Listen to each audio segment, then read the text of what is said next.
Experiences in EDBE 8Y08, Teaching Digital Learners in a Digital Age. Okay, so for question number 1, how was your overall experience in this course? Overall, I had a great experience in this course. I found it to be really fun and engaging to try out the various games and technological tools that are available for both teachers and students to use these days. However, in full transparency, I almost wish we had the full semester version of this course so that we really have the opportunity to get knowledgeable and comfortable around a wide range of resources out there that can be beneficial for classroom application. Additionally, found it quite interesting how this course exposed me to the realization that the digital realm has significantly expanded in the educational sector. In comparison to my elementary education, it seems as if there's an extensive amount of resources currently available. Number 2, how has your TPAC and digital competence changed?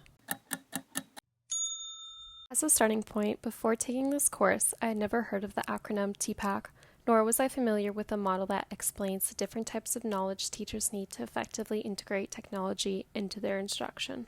Nevertheless, through this course, I learned that the TPAC framework highlights the intersection of content knowledge, pedagogical knowledge, and technical knowledge, and that effective teaching with technology requires a balance of all three. From this, I came to understand that as a future educator, I must continuously develop each of these components to successfully design and deliver technology-enhanced lessons. In relation to digital competence, one key insight I gained was learning about how artificial intelligence can now assist teachers with generating assessments. This was specifically illustrated through the applications of Magic School and Quiz. Learning this, I plan to incorporate these tools in my future teaching practice as a baseline reference point, as I believe they would be helpful with all the assessment points we are supposed to include within learning, such as assessment for, as, and of learning. Question number 3. What benefited you most in this course? Answer the question of what benefited me most in this course, I would say that it has helped me to develop a checklist of key considerations when selecting digital and multimedia resources for the classroom. With that, I was able to develop the following checklist that includes things such as ensuring the resource aligns with curriculum expectations and checking for authentic and respectful representation. So an important mention is that these considerations are not necessarily new to me.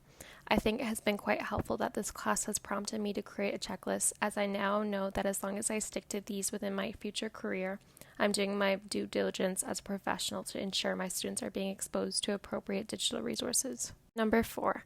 What were some of the challenges you faced throughout the course? I would say one of the biggest challenges I faced throughout this course was working on a collaborative level with my peers. Despite the many years of COVID-19 and how it forced us to be fully online for school, working in a collaborative online environment has not yet to seem natural. Whenever I seemed to get in a group for this class, the only time we would talk is when we were dividing up the task work. Then we would turn off our microphones and work independently.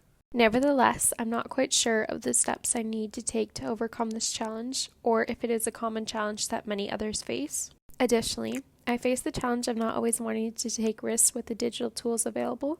For example, in the digital assessment portion of my e-portfolio, I chose to use Google Forms as one of my assessment tools because I was comfortable and familiar with it.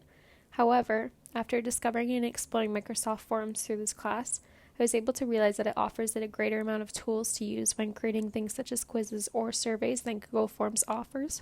Based on this learning, I think that as I continue in Teachers College, as well as into my professional career, I have to remind myself to reach out of my comfort zone because more extensive resources are available and will only continue to be available.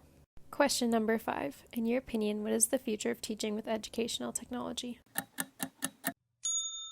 In my opinion, the future of teaching with technology will only continue to progress.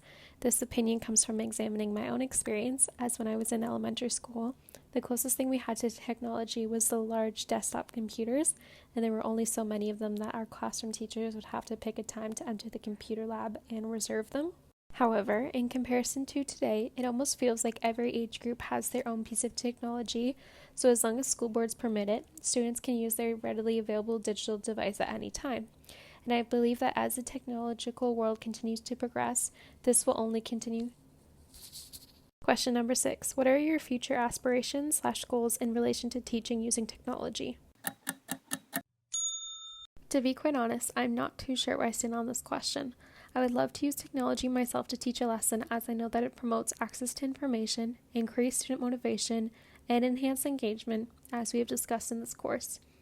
Additionally, I want students to be able to use technology during lessons, as it also promotes greater access to resources and increases the width of classroom accessibility. I would, however, say that my only reluctance to teaching using technology is by having students use their personal devices.